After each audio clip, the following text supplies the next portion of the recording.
Good morning, everybody.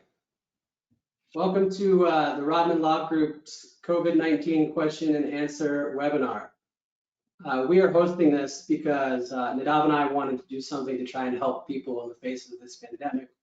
Because we know that people are nervous and businesses are unsure of their future. So we're not doctors or scientists, so we obviously can't fight COVID-19 directly. But as lawyers, what we can do is try and provide guidance to people about their businesses and about the various aid packages that Congress has passed. Most of our clients are small business owners, and at the end of the day, so are we. And as a firm that specializes in corporate and transactional law with a focus on regulatory compliance, we felt that we were uniquely situated to provide insight into these programs. The purpose of this webinar is to field any questions you might have. On the invite that you received, we listed some categories that we are prepared to discuss. Those were provided just to sort of get the wheels turning, so to speak. But if you have unrelated questions, feel free to ask them. Just know that we may not be able to answer them, but we'll try. To ask your questions, type them into the chat box on the right-hand side of your screen. We'll be able to see them. Now, since we're lawyers, we do have to do a quick disclaimer. Nothing on this webinar constitutes legal advice, and nothing said here today will be confidential or subject to any attorney-client privilege.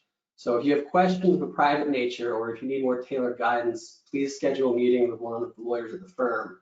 Also, you should note that there is a more comprehensive disclaimer for this webinar on your screen.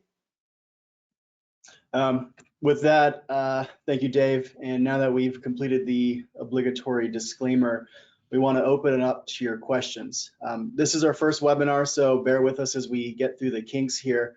As a quick note, the chat function works for you guys to ask questions, but only Dave and I can see your questions. So as you ask them, we'll browse through them. Hopefully we can answer them. We may not have enough time to get through all of your questions, or we may not have the answers to some of your questions. So as Dave said, if you want to contact us after the webinar, we're available to help you figure out the answers. While we wait for your first questions to come in, we'll start with something pretty general that a lot of you have asked us in the past. The relief options that the federal government has offered here are a bit confusing. So Dave, can you take a minute to explain what the differences are between the various programs offered by the government? Yeah, so there are 5 main relief categories that are geared towards businesses, and 1 category that's geared towards workers. The 5 business-focused categories are the Paycheck Protection Program, commonly known as PPP, the Economic Injury Disaster Loan, which for brevity purposes we'll be referring to as the EIDL. There's the EIDL Advance, there's SBA debt relief, and the IRS has modified the way businesses can treat interest payments. The employee-focused relief is the Families First Corona Recovery Act, also known as the FFCRA. And so let's dive into those categories. Now, unfortunately, as of this morning, the White House announced that the funding for the PPP has currently been exhausted. And as of a couple minutes ago, the SBA announced that the funding for the EIDL has been exhausted. We believe that ultimately these funds will be replenished, just a matter of Congress allocating or agreeing to allocate funds. So we're going to just go through them anyway, because they'll probably be available. Promises will probably be available in the future. So the PPP is a program to protect your ability to pay your workers. So you can borrow up to $10 million. There is a cap of 1% interest. There's no collateral or personal guarantees required. And to determine how much you're eligible for and what you can request, you take your average monthly salary for the last, or average payroll for the last 12 months and multiply it by 2.5. The attractiveness here is that if you follow the rules, you can actually get a lot of that forgiven entirely. Then there's the EIDL. That it provides loans up to $2 million. For small businesses, the interest rate is 3.75%, and for nonprofits, it's 2.75%. There's no collateral requirement for loans up to $25,000, and there's no personal guarantee for loans that are less than $200,000. It's a little interesting. You can't actually apply for the amount that you want when you apply for the SBA. You input your information and your projected loss, and you have to upload documents, and we'll get into the specific documents later. And then the SBA makes a determination, and that's how much you get. If you currently have a relationship with the SBA, you can apply for an express bridge loan, which allows you to receive $25,000, and then when you get if you're approved the EIDL, then it's paid for out of those proceeds. The next thing is the EIDL Advance. This is you apply for this on the same application as the EIDL, and all it is you check a button, and it says, I would like to receive a $10,000 advance on the EIDL. If you get this money, you do not have to repay it. The next category, which probably won't apply to most people on the chat, is the SBA debt relief. And so if you already have an SBA loan, the SBA automatically will pay the principal, interest, and fees on all existing standard loans. And if you get a standard SBA loan between now and September 27th, they will also pay all of those, pay the interest and fees and principal. So that's the business side of it. On the employee side of it, there's the FFCRA, and that has three parts. There's the Emergency Paid Sick Leave Act, there's the Emergency Family and Medical Leave Expansion Act, and then there's an expansion of unemployment benefits. So employers are required to provide up to 80 hours of paid sick leave for employees who can't work due to coronavirus. That employee must be paid at their regular rate up to a daily cap of $511 for a total cap of $5,110. That's the sick leave. For the family leave, basically, if you have to take care of somebody who has been quarantined, is sick with corona, or is a child under the age of 18 whose school or childcare has been closed due to corona, those employees are required to be given family leave, and the cap there, they're supposed to be paid at least 2/3 of their regular salary for 2 weeks. The cap there is $200 a day, or $2,000 in total. However, if that continues, once the employee has taken 10 days off under that, they can then be eligible for an extended period of payment that can go up to 10 weeks, and there's a total cap there of $10,000. And then as far as unemployment goes, the U.S. Department of Labor has provided $10 million to state employment trust funds, and they have required, but the requirements for accessing those funds vary state by state, so it's completely non-uniform approach. Let's see if we've got some more questions here. What can I use the borrowed money on? Nadav, do you want to take that? Sure. Like Dave said, unfortunately, a lot of the money is dried up right now, but for a PPP loan, for example, as you said, you're capped at 2.5 times your average monthly payroll cost. And that's what the government wants you to use the money on, is these payroll costs. So payroll costs are costs related to continued employment of either W-2 employees or 1099 contractors. So that's salaries, commissions, continuation of healthcare or medical benefits, or other similar type compensations.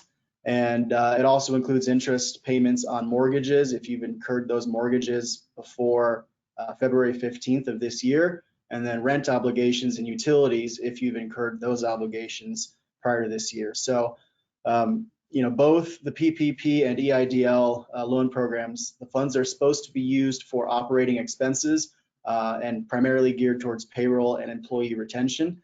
And like Dave said, your forgiveness is very much tied to what amount of those funds you receive you allocate towards these employee expenses. So the next question is there any difference in the federal approach to these loans if employees are W-2 or 1099? So for the PPP, well, for the EIDL, they don't have any impact whatsoever. They don't consider your payroll specifically. But for the PPP, that's a good question.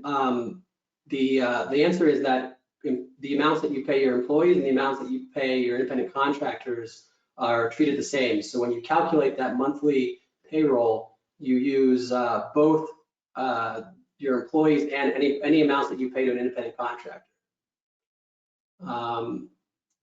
Where do I go to apply for funds and how long does it take? So how long does it take? We really have no answer to that as of this morning because the funds are exhausted and we have to wait for them to be replenished. But where you go, assuming everything gets replenished, where you go, if you are applying for the PPP, you actually have to apply through a SBA approved lender, so that's your bank. If you're applying for an EIDL or an EIDL advance, you actually apply through the SBA itself. This is the first time the SBA has ever done this on a large scale. The application is pretty in-depth. I did a dry run just to see how long it would take and what was requested for both of these programs actually. And because I knew my clients would be asking about it. The EIDL took about an hour and a half, but I had all the documents that they requested just lying around, easily accessible because I had just done taxes. So you need, to give you an idea, you need to have a balance sheet as of February 15th, I believe, February 29th. You have to have your P&L for 2019 and up till February 29th. You have to have your previous 2 years tax returns. There's a bunch of other stuff, but that's done. It's pretty uniform. Everybody's going to fill out the same thing. For the PPP loans, everybody does have to fill out the same form that goes to the SBA, but because you're doing it through individual banks, they all have their own requirements, and so the documents you need will differ. There's no way around that. I can say that when I applied, when I ran through for this, it took about half of a day to get everything for the PPP. It was not an easy process. So I hope that answers the question where to go for those funds. Okay. Yeah, I think the question of how long does it take was geared towards how long does it take to actually do the application. I've heard, for the EIDL loan application as little as 20 minutes, but guidance from the government is to allocate up to 2 hours, if not more, to apply for these things. And then, funding, how long does it take to receive funding? Some people have gotten funding very quickly. Apparently in New Jersey and in parts of Texas, I've heard that they are being received pretty quick. But the rest of the country, I think there's only been 5% of these loans have been approved. And there's no real uniformity as to timelines. So our next question, I know, is on a lot of people's mind. It's been asked a couple times in the chat, and that is the eligibility of marijuana companies for the PPP and the EIDL. Nadav, do you want to hit that one? Yeah, sure. Before I do that, we got one note from a person saying that they couldn't hear audio. You may not be able to hear this, but make sure you turn on the go to the audio drop down and click the computer audio section. Dave, if you can type that into the chat. So eligibility, generally businesses with fewer than 500 employees, with some exceptions, are eligible for these loans, and sole proprietors, independent contractors, and things of that nature.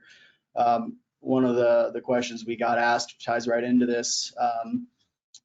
Is there any federal relief program available for cannabis companies? Unfortunately, the SBA has clarified that the limitation on applicants, quote, engaged in illegal activity, refers to applicants that are directly or indirectly involved in marijuana use, sale, distribution, etc. So it looks like, well, it doesn't look like, very clearly right now the SBA's position is that marijuana businesses will not be eligible to receive any of these funds.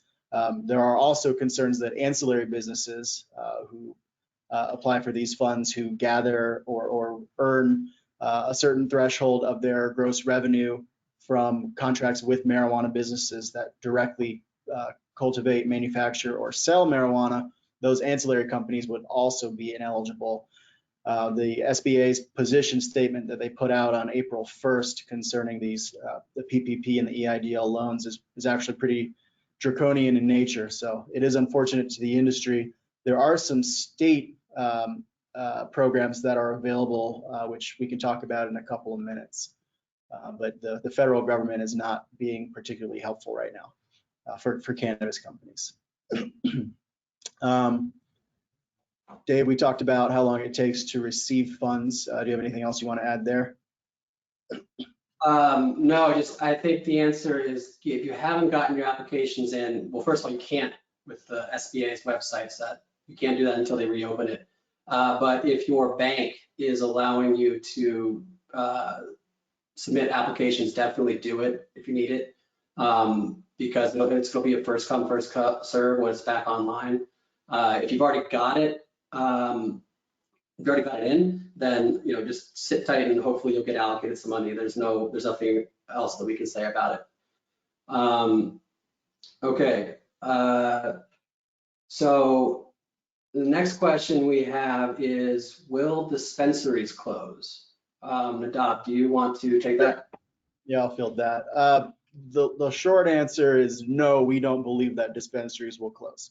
The much longer answer very much depends on what jurisdiction you're in, what state you're in. Anecdotally in Denver, for example, which has traditionally been, pro marijuana, if not strict in their regulations, Mayor Hancock issued a stay-at-home order a couple of weeks ago. In his order, he said that the only medical marijuana businesses were considered critical businesses, which meant that any other form of marijuana, recreational or non-stores, would shut down. And so within 2 hours of his order, there were thousands of people lined up at dispensaries across town, standing inches from each other, trying to get marijuana for themselves for a lengthy quarantine or stay-at-home order. That it was a little bit short-sighted in my opinion. About 2 hours later, he updated the order and indicated that both medical and retail marijuana businesses were critical businesses, which Governor Polis later adopted in the state's stay-at-home order. As for outside of Denver or outside of Colorado, most state constitutions that have for states that have implemented some form of medical or recreational marijuana have given local jurisdictions home rule authority. What that means is that a local jurisdiction can take a more restrictive approach than a state takes. So while I don't actually think that most businesses are going to be shut down, I mean, you've seen New York and Colorado, California, most states have declared this industry to be a critical industry.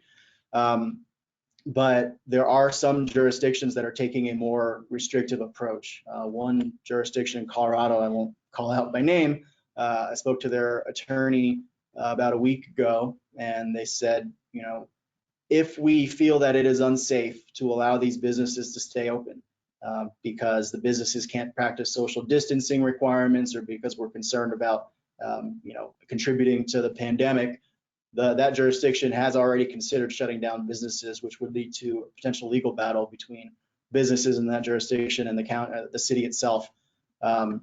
So again, short answer is no, we don't think so, but this home rule authority does give us a little bit of pause. Similar question, how has this whole pandemic affected MED operations? Hey, Nadav, hold on one second. Yeah. I've got a bunch more texts from people saying they can't hear. Can you guys, there's a function on your dashboard that says raise your hand. Can you please raise your hand if you cannot hear us? We're gonna pause for 30 seconds so you can find out where that is and click that button. But we've gotten several. I will say there's been a question that was asked, will this be available for playback? It will, and we will make it available. So Nadav and I can hear each other. We believe that it's actually transmitting. I don't know what the issue is, but if you guys could all quickly just raise your hands if you cannot hear us. Well, if they can't hear us, they can't raise their hands. Raise your hands if you can't hear us, please. Good point. I'm retarded. Yeah. Raise your hand. Right. We're getting a couple of hand raises, a lot of hand raises here. They can't hear us? Yeah, they can hear us. Okay. Looks like everybody in Israel is unable to hear us for some reason. Guys, I'm sorry. We'll definitely make this available to you. I think it might be on your end now. Yeah, we'll post this for those of you who can hear us. We'll continue the presentation. I'll check that out. Dave, you want to get to the next question? Yeah. So for our cannabis clients in Colorado, there's been a couple questions about the med and how this has impacted med operations. Nadav, I'm gonna let you take that as well. Yeah, the med, there are a couple of our cannabis clients on the line who sound like they can't hear us, so that's great. The med is the Marijuana Enforcement Division. It's the Colorado regulatory agency.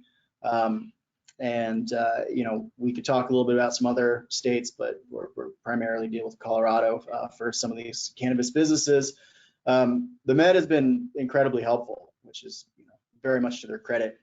In the past, I would be shocked to hear myself say this today, that they've really done everything in their power to make this pandemic less problematic for businesses. They've shut down their physical locations. So you can't go in and meet with the med or turn in applications anymore because of social distancing concerns.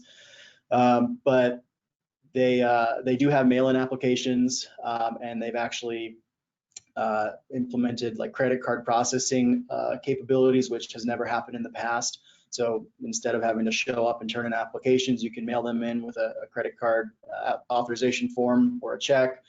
They've adopted some emergency rules, which have been really beneficial to the industry. And those rules allow you to modify your premises without going through state or local application processes, which typically take weeks or months, so long as the modification is designed to benefit customers and employee health and safety. So you can, for example, move a point of sale system from the point of sale register to the lobby or something, so that you don't have to have people come too deeply into the licensed premises or stand in line next to each other. They've allowed pickup windows. They've allowed online ordering and phone call ordering, which has never been done in the past. And they at one point in time allowed curbside service where transactions could actually occur, you know, outside the physical brick and mortar shop. They've toned that down a bit in the last couple of weeks, so you can do pickup for pre-orders outside, but cash transactions still have to happen inside the premises. And then, you know, one really cool thing they're doing is, I mean, they're still inspecting, they're still investigating violations of the laws. It's not like it's a free-for-all out there for you guys, but they are, instead of coming to your physical location for a lengthy inspection, they're allowing you to do virtual inspections. And these are sort of things where they'll, you know, an investigator will send you a message saying, please record the lobby, and, you know, this part of the grow area or the dispensary sales floor, put that all on video, send it to us, and then they'll give you warnings instead of necessarily immediate dings or more serious enforcement actions. So they again, to their credit, have been really helpful in this time. They understand that these businesses are critical and that there are a lot of businesses and jobs at stake. So they're working very hard to make sure that everyone has an opportunity to stay open. Dave, another cannabis question here. You talked about the FFCRA earlier, but do marijuana companies have to provide sick leave for employees under the COVID acts? Yeah, this is a really good question, and it's a really unfortunate answer. So basically, the one thing I didn't mention about the FFCRA is that it applies to any company with less than 500 employees. Now, if you have less than 50 employees, and you can make the argument that paying these amounts would impact your business to the point where you are no longer a going concern, otherwise known as going bankrupt or insolvent, you can apply for an exemption from this. But other than that, all companies with less than 500 employees have to pay these sick leave amounts. And the way that the federal government is paying for this is they are allowing employers to take the amounts they set aside in federal taxes out of every employee's paycheck and use that amount to pay the sick leave or the emergency family medical leave. And if you don't have enough set aside, you can actually apply through the IRS for an advance on that amount of money. And the way that you don't get penalized for this is at the end of the year, you have a tax credit. And basically it washes and you don't get a tax penalty. You get to pay your employees out of this or get an advance to pay your employees. However, for cannabis companies, everybody in the industry who's on this call, and I'm sure a lot of people who aren't, have heard of IRC code 280E, which basically says you can't take deductions for businesses that are engaged in an illegal activity.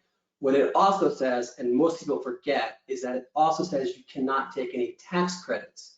So putting those two things together, you have a situation in which cannabis companies will be required to pay the sick leave and family medical leave for their employees, but will not be able to get assistance from the federal government. And if you fail to comply with this, these new additions to the Act are enforced by the Family Medical Leave Act of 1993. So there's a civil right of recovery and an administrative right of recovery, and there's some excess damages involved there. So it's going to be wild to see how that plays out. But in the short term, there's a chance that you can claim that exemption if you're under 50. And if you're not, it's impossible at the moment. And then Nadav, you had some thoughts on the way you calculate those the number of employees you have, right? Sort of. I think the note there would be there is as Dave said, there's an exemption if you have fewer than 50 employees where you may not have to pay into this program. There is federal guidance, federal labor guidance that says that if you're, for example, one company that's got a ton of employees, obviously you're one entity with 50 plus employees. If you're multiple different entities with common ownership, and those different entities, even though for general liability or tax purposes, they might be considered totally separate entities, if you've got similar ownership structure and you're jointly employing similar employees or consultants or contractors, sorry, not consultants, but contractors, you might be treated as a joint employee for purposes of this FFCRA requirement.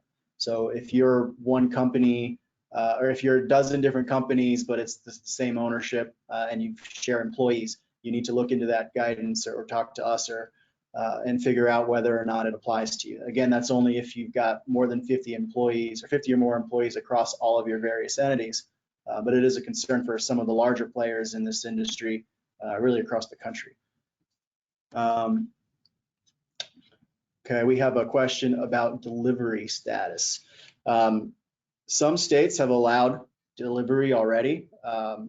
Speaking for Colorado specifically, so certainly delivery across the board would really help businesses who want to practice social distancing, who want to ensure that their employees are safe and that their customers aren't lining up in tight spaces. So again, some states have allowed delivery across the board. Colorado has allowed delivery at the state level, but local jurisdictions haven't caught up. Unfortunately, the way the statutes in Colorado are written, in order for state-approved delivery to occur, the local jurisdictions have to opt in. And so it's back to that home rule authority issue we talked about earlier. Denver is just one example that we deal with often. Denver wants to do delivery, but it's on their agenda for the fourth quarter of this year. So Denver is saying, yep, we'll get to it, but it's not our priority. And so for businesses in Denver, we still have to wait a couple more months before we've got draft rules, which means we have to wait a few more months after that until those rules are implemented, approved, and delivery in Colorado and Denver can proceed. I should note, delivery, when I say delivery, I mery medical delivery for the state of Colorado. Recreational marijuana can't be delivered until next year. And again, local jurisdictions are going to have to opt into both medical and recreational delivery. On that note, just a quick side point to it. We have been working with a nonprofit called Cannabis Against COVID that is attempting to agitate to get the populace, starting with Colorado, in favor of accelerating the adoption of delivery.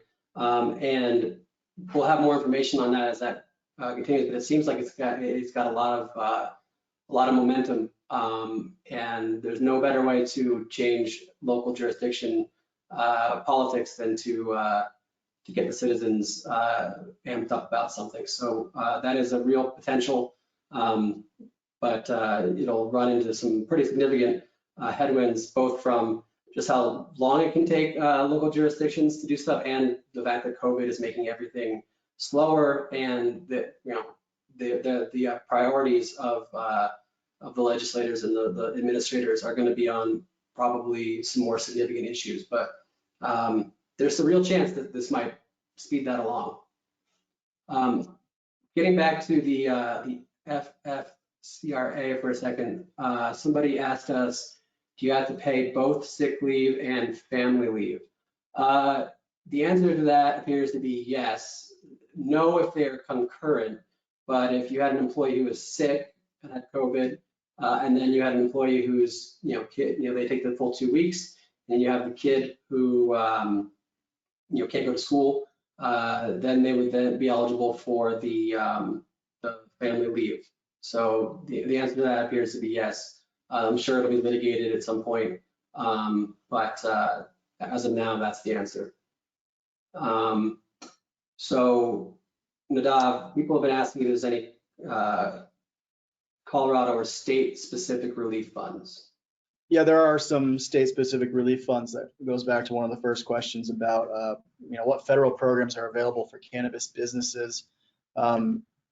Basically none, but from a state perspective, there is a Colorado state-specific relief fund that's hosted by the state and Mile High United Way. It's overseen by a committee of community leaders around Colorado, and it's geared towards companies in more socioeconomically underprivileged communities, women-owned companies or minority-owned companies, and then veterans. Unfortunately, all indications are that this is a largely donation-based fund. I'm seeing that across the board. The states just don't have the same resources as the federal government, so a lot of states are trying to implement sort of a small business assistance program, but much of it is donation-based, and right now it's new enough that there's not a whole lot of guidance out there for most of these states. So we encourage you to donate where you can and help businesses that are otherwise going to have a really difficult time surviving this pandemic. On that same point, I should note that with the CARES Act, there was $150 billion allocated for the support of state, local, and tribal governments.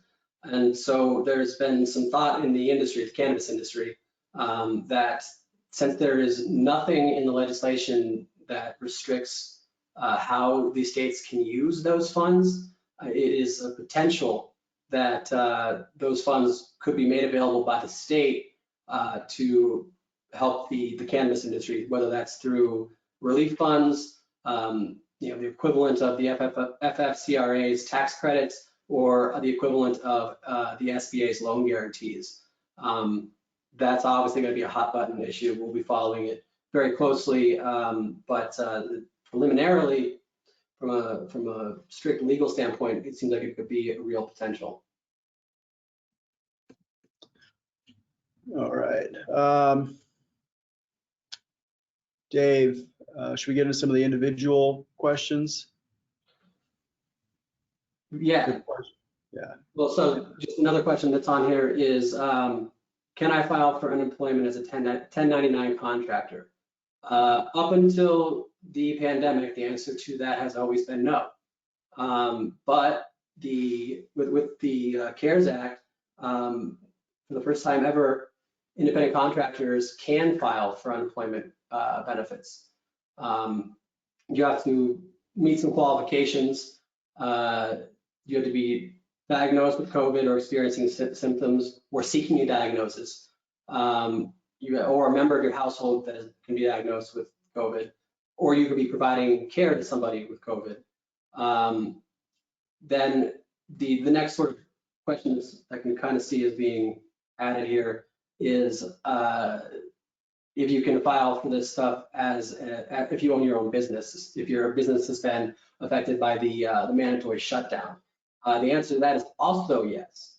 You can, if your business was shut because of the shelter in place or because of a quarantine, you can apply for these things as well. I will say that the benefits for unemployment vary state by state. The federal government has no say on that part of it. So whatever your state program is, that's your baseline, and employees and employers and self-employed individuals can take advantage of it. In Colorado, it gives you payments for up to 26 weeks. You do have to reapply every 2 weeks, which is kind of unfortunate. But across the country, there's been mandated that if you have unemployment, if you qualify under your state's guidelines, on top of the state benefits, you get a $600 a week unemployment payment starting from the day you got on unemployment, and it extends 13 weeks past when your unemployment ends. So in Colorado, that is 39 weeks. So I hope that addresses your questions about unemployment stuff. But if you need any clarification, just put it in the chat. I think we skipped a question earlier. Does one of the PPP or EIDL allow a rollback of 5 years for losses? I'm not completely clear on the question, so if you can expound on that. I think what you're asking is about deferments and maturity dates of payments. All payments under the PPP are deferred for no less than 6 months, but up to a year. So if you have a loan that's paid to you, call it $100,000, and you use all of that money to pay those payroll expenses, then all that money is going to be forgiven except for the interest on that principal loan. If there is money that you use under that loan that is not forgivable, I think, what's it, a 10-year maturity date? Is that right, Dave? Maximum of 10 years, but the bank can say. If that didn't answer your question, please clarify in the chat.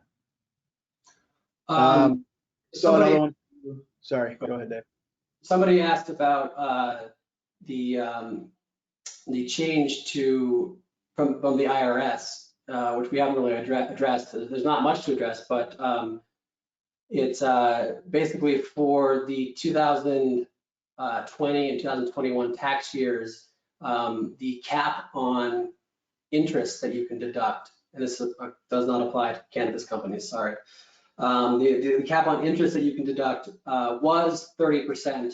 It has been raised to 50%. And when you calculate that as a percentage, you can use your 2019 revenues. So because everybody's going to have lower revenues in 2020. So you can look back a year on that, and you can deduct 50% of your interest payments as a business, non-cannabis business. Also, I should point out that we keep saying non-cannabis businesses or cannabis businesses that can't apply for this stuff. Want to be very clear that hemp businesses, CBD businesses are permitted to make use of all these things. So there's been a little bit of confusion on that. Wanted to be clear about it. And then we were also asked for the unemployment funds, is this where the funds are gone from? No, I have not heard anything about the funds being depleted for the unemployment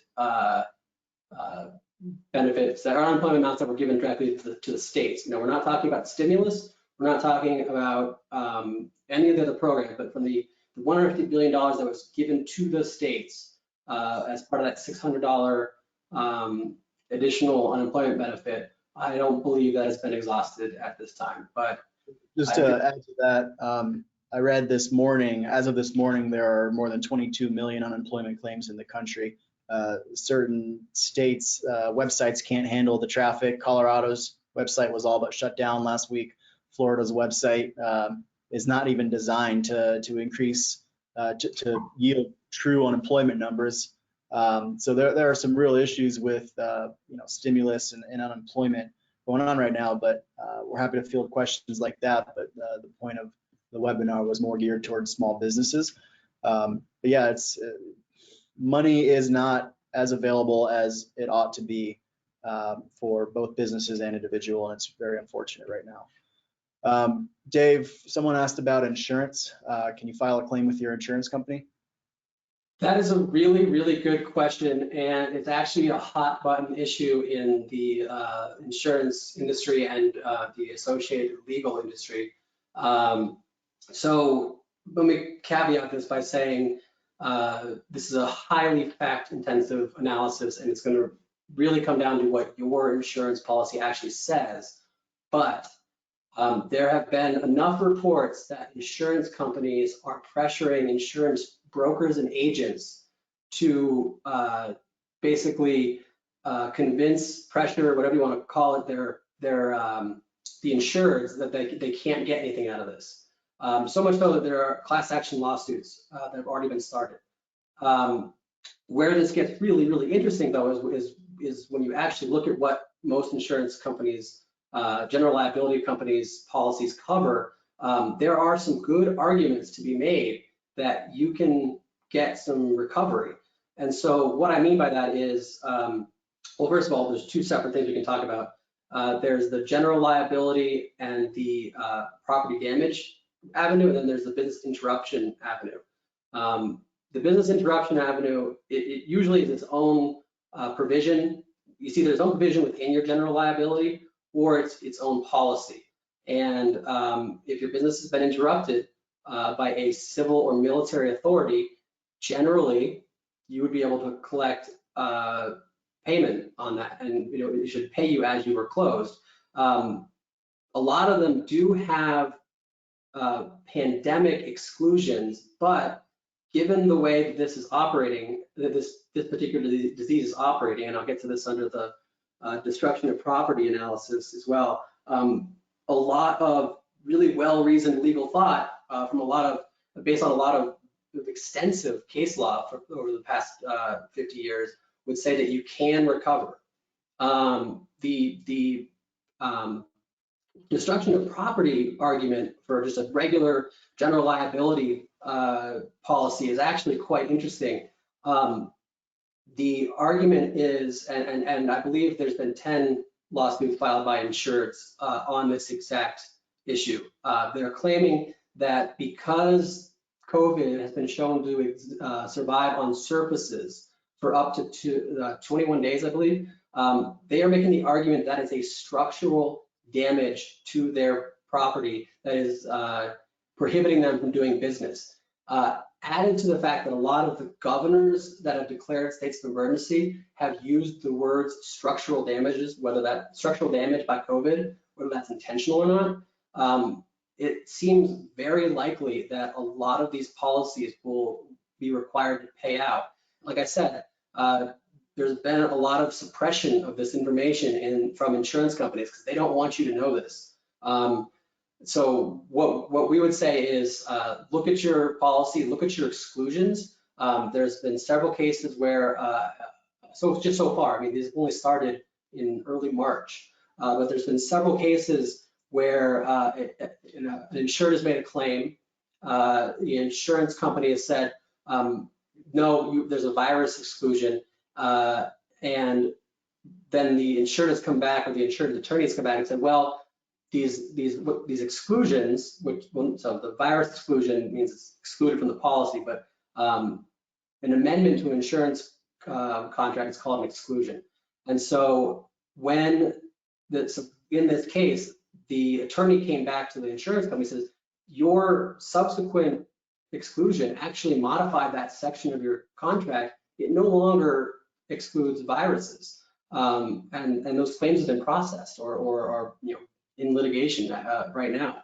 So I guess if you're a cannabis company, you've got property liability, you're a business and you aren't able to get SBA loans, or if you just want to give it a shot, take a look at your insurance policy, give us a ring if you need to, we'll take a look at it with you. But there's no harm in making a claim. The worst that can happen is that you can be denied. And the best that could happen is you could receive business interruption pay for the duration of this. So we highly recommend people consider that. There's been a couple questions about, this is more of a personal thing, I think, but I guess it could apply to businesses as well. But I can sum it up by saying, what if I can't pay rent? There's a lot there. So it depends on both whether it's a residential lease or a commercial lease. The CARES Act actually includes a moratorium on evictions for any property that has a federally backed mortgage.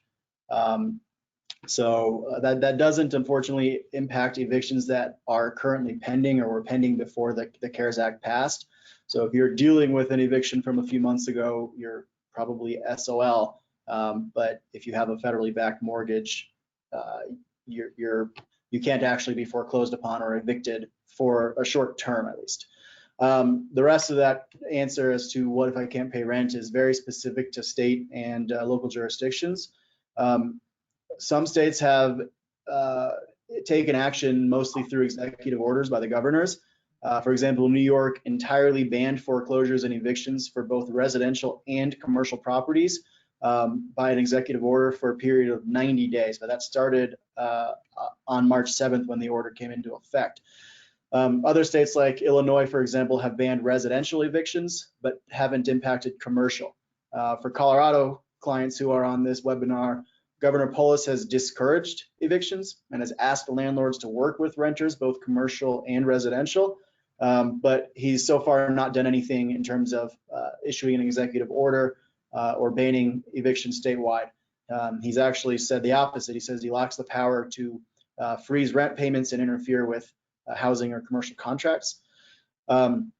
The Chief Justice of the Colorado Supreme Court has given local jurisdictions the power to make a determination on their own. So what we have seen is that there are temporary bans in some jurisdictions on evictions. That's not just Colorado. California's Supreme Court judge issued a similar order allowing local jurisdictions to temporarily ban evictions. So in Colorado, counties like Mesa, Weld, and Boulder, in California, San Francisco has all put these processes on hold, which is great for the short term. What they've done is they've said any non-emergency court hearing is on hold, and sheriff's enforcement of orders. When you get through an eviction process, if the landlord wins, the way you're actually evicted is that the court issues an order to the sheriff to forcibly, peacefully, but forcibly remove you from the premises. And so some of these courts have issued stays of those orders or are refusing to issue those orders in the first place. There are some concerns or some variations between these orders and these court rules. For example, San Fran, their order only applies to small and mid-sized businesses, which I think they defined as businesses with less than $25 million in gross annual income. So if you're a larger business, it may not apply to you. And again, some of these orders only apply to residential properties. And a lot of them will only apply to properties or tenants' tenants who have an inability to pay rent because of the adverse effects of COVID-19. So again, if you've got past due rent from 6 months ago, there's not a whole lot that these orders can do to protect you from enforcement of an eviction action if if it's not caused by COVID-19. I read a study yesterday that said that there's the guesstimate is that 450,000 renters in Colorado, both commercial and residential, are at high risk of being evicted as soon as the guidance or the fallout of COVID-19 lifts, and either landlords or courts are more apt to file for evictions or process evictions. So it's for now, a lot of people are somewhat safe. Courts are loath to evict businesses and tenants from property, particularly tenants from properties, while they're dealing with COVID-19. But as soon as we have some guidance on when this is all over, I think there's going to be a mass influx of eviction actions. Dave, we got an interesting question off topic from anything else here. Can you talk a little bit about how the DEA, the descheduling of Epidiolex has impacted the CBD markets? That's a very good question. Definitely off topic, which is great because we did say this isn't Ask Me Anything, so it does not have to be just related to this stuff. But yeah, so last week, amid all of the turmoil in the regular world, the regular economy, the DEA followed FDA's original guidance or recommendation and descheduled Epidiolex. So it's no longer on schedules 1 through 5. This is obviously, any kind of news like this is a step in the right direction. It's obviously ironic that FDA is the one that originally made the recommendation that it shouldn't be on the schedule list in the first place. They did a whole long analysis, 28 pages on the safety and the lack of addiction properties of Epidiolex. And then on the other hand, they're always arguing to the consumer market that it's not safe enough and they can't approve it. But they made that argument in 2018, and DEA just followed that recommendation and descheduled Epidiolex. Now, does that affect the business of most of our clients or anybody in the CBD market? No, it actually doesn't. It is a step in the right direction, but it does not impact the analysis of CBD in food, cosmetics, or dietary supplements. It's still an API in an approved drug, so it can't be used in any of those. But again, it's a little bit of good news in the midst of a lot of bad news. So good question. I'm not seeing any more questions. That is almost an hour. Does anybody have anything else they'd like to ask? This is a chance to ask some lawyers some questions without incurring any fees. So go ahead and fire away.